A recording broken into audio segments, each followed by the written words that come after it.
Buenos días, doctor. Entonces, referente a la cultura organizacional, sobre la lectura y sobre muchas cosas que investigué, entonces llego a la conclusión que como concepto decimos que son los valores de las organizaciones, tales como las creencias e ideas acerca de qué tipo de objetivos deben perseguir las organizaciones, ideas acerca de los tipos apropiados o normas de comportamiento que los miembros de la organización deben utilizar para lograr estos objetivos. Estos valores de la organización se basan en normas, directrices o expectativas que determinen cómo debería comportarse los empleados en situaciones particulares, pues dentro de la empresa, y tener un control de la conducta de los miembros de la organización. Entonces, básicamente, eso es el concepto de control organizacional. Entonces, dentro de la cultura organizacional está relacionado, digámoslo así, la cultura corporativa, que es la suma total de los valores y costumbres de las personas que hacen que una empresa sea única, digámoslo así, que tenga como su propio goodwill. Entonces, la cultura corporativa es a menudo considerada como el carácter de una organización, ya que encarna la visión de los fundadores de la compañía, sus valores e influencia, las normas éticas, así como el estilo de dirección.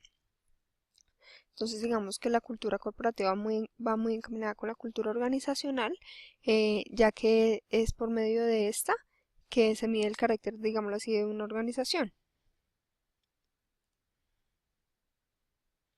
Entonces, aquí les voy por medio, hice este cuadrito, entonces, bueno, dentro de este cuadrito decimos entonces que la cultura organizacional puede ser percibida como un registro histórico de aquellos éxitos y fracasos que obtiene, digámoslo así, la empresa desde el inicio y durante su desarrollo, a través de los cuales puede tomar la decisión de omitir o crear unos comportamientos que pueden ser favorables o desfavorables. Bueno, también podemos decir que la cultura organizacional se fundamenta en los valores, las creencias y los principios que constituyen las bases del sistema gerencial, digámoslo así, de una organización, así como también algún tipo de procedimiento y conducta gerenciales, podemos decirlo, que sirven de soporte a los principios básicos, digámoslo así. Podemos decir que las principales características de la organización son una, identidad de sus miembros, que es el grado en que los trabajadores se identifican con la organización como un todo y no solo con su tipo de trabajo. Énfasis en el grupo, que son las actividades del trabajo que se organizan en relaciones a grupos y no a personas. Tenemos el enfoque hacia las personas, que son las decisiones de la administración, las cuales toman en consideración las persecuciones que obtendrán las organizaciones. La integración de unidades también es otra, que se instruye en que las unidades de la organización trabajen de manera coordinada e independiente. Eh, el control. Dentro del control establece el uso de reglas para el control de la conducta de los individuos. La tolerancia al riesgo también es otro, que es el grado en que se le permite a los empleados para que sean innovadores, arriesgados y agresivos. Otro es la tolerancia al riesgo, que es el grado en que se le permiten a los empleados para que sean innovadores, arriesgados o agresivos. Otros son los criterios para recompensar. Entonces, ¿cómo se distribuyen las recompensas entre los que podemos mencionar? El aumento del sueldo, ascensos, de acuerdo con el rendimiento de cada empleado. El perfil hacia los fines o medios es otro, en qué forma la administración obtiene digamos que obtiene una visión de los resultados o metas y no hacia las técnicas o procesos usados para alcanzarlos.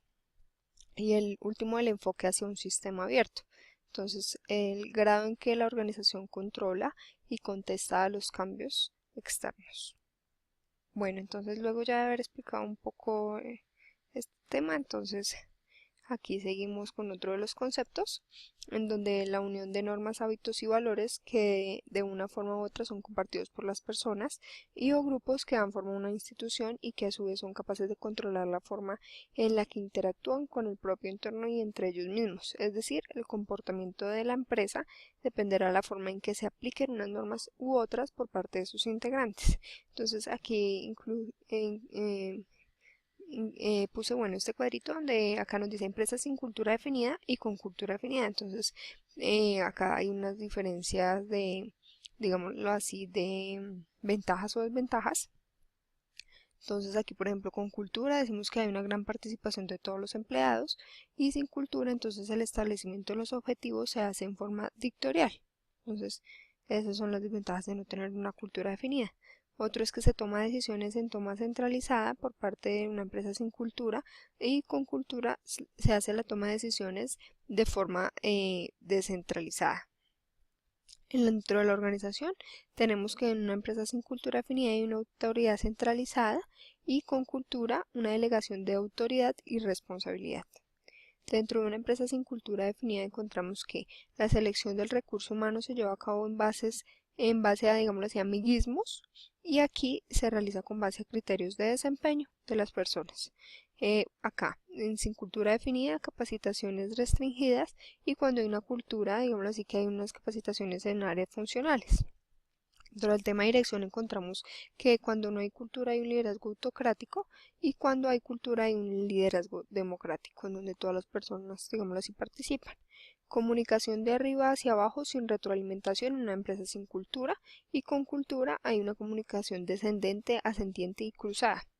Dentro del control encontramos que el estrecho seguimiento, digámoslo así, y que se ejerce el autocontrol de los funcionarios con cultura definida.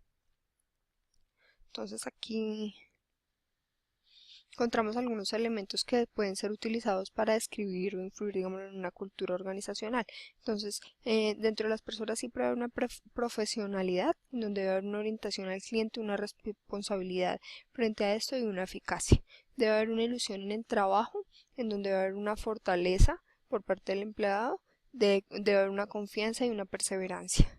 Dentro del compromiso encontramos que hay un compromiso social y con la empresa. Entonces, social, donde nos debemos comprometer a generar un respeto, una cortesía, una urbanidad y una tolerancia. Y con la empresa, donde debemos brindarle a la empresa una lealtad y un compromiso, digámoslo, en el logro de los resultados u objetivos.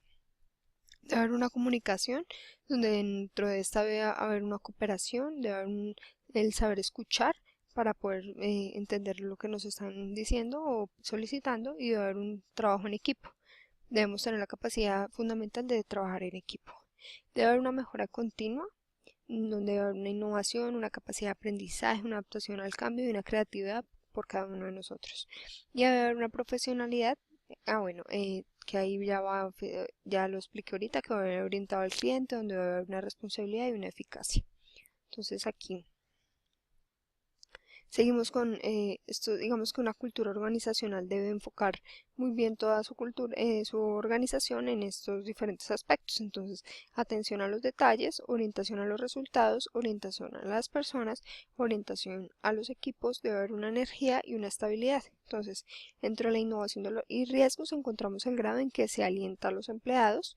Dentro de la atención a los detalles encontramos el grado en que se espera que los empleados den muestras de exactitud de análisis y atención.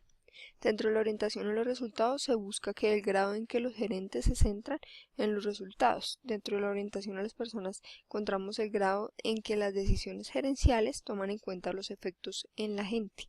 Dentro de la orientación a los equipos encontramos el grado en el que el trabajo se organiza en equipos más que en individuos, que es el trabajo en equipo. Y dentro de la energía, el grado en que los empleados son enérgicos y competitivos dentro de la organización. Dentro de la estabilidad encontramos el grado en que las decisiones y actividades de la organización tienden a estar en, digamos, en un mantenimiento. Aquí encontramos algunos diferentes tipos de cultura, entonces encontramos culturas fuertes y débiles, culturas de cierre de apertura, cultura vegetativa, cultura autoclausura, cultura pasivo-adaptivo y cultura activa-adaptiva. Entonces, dentro de las culturas fuertes o débiles son aquellas que se definen respecto al grado de la intensidad con el que se manifiestan las creencias y valores y el grado de cohesión cultural de las personas. Dentro del cierre o apertura son aquellas que se basan en el grado de sensibilidad que posee respecto a los cambios que están en su entorno.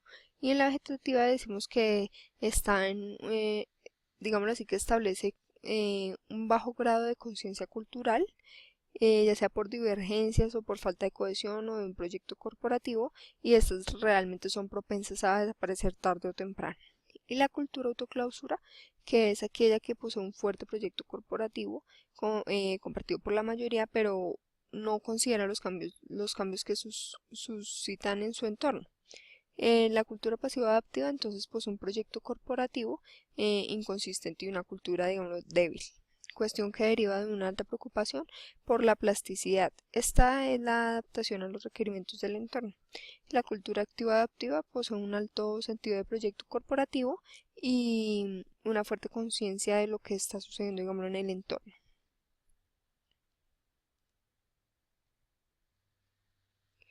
Bueno, aquí decimos que porque es importante la cultura organizacional. Bueno, entonces es útil para poder detectar problemas y encontrar una solución lo antes posible. Con ella se pueden formar grupos de trabajo con aptitudes similares con el fin de ofrecer un rendimiento, digámoslo, un poco más productivo. También nos permite integrar y pulir al personal nuevo para que vaya adquiriendo los objetivos que persigue nuestro negocio. O si nos encontramos, digamos, en una fase de contratación por la empresa, entonces esto nos sirve para saber qué personal requerimos contratar, digámoslo, pues para cada perfil. También nos sirve para conocer mejor cada vez a nuestros empleados y para así mejorar nuestras estrategias o mejorar el desarrollo de la organización.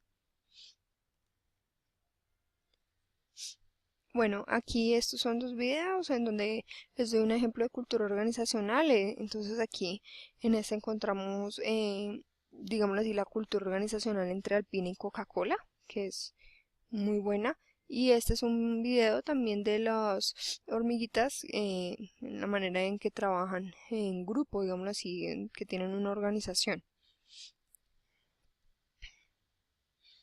Conclusión, bueno, como conclusión podemos decir que la cultura representa un gran sistema de trabajo que se debe llevar a cabo en las empresas con el propósito de mejorar y mantener un buen clima laboral que permite tener competitividad, productividad y satisfacción por el personal de la misma.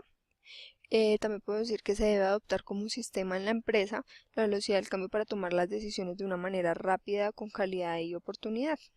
Se requiere buscar la mejora continua de la manera de pensar de los empleados para que así estén dispuestos a la fijación de metas retadoras y el alcance de altos estándares de desempeño. Esta frase que puse: a toda acción corresponde una reacción de igual intensidad y en sentido contrario, según la tercera ley de Newton.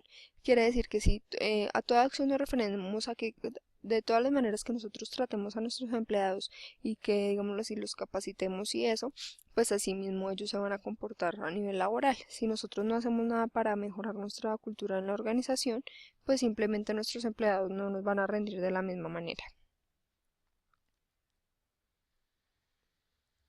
Y esta fue la bibliografía de las diferentes fuentes que consulté.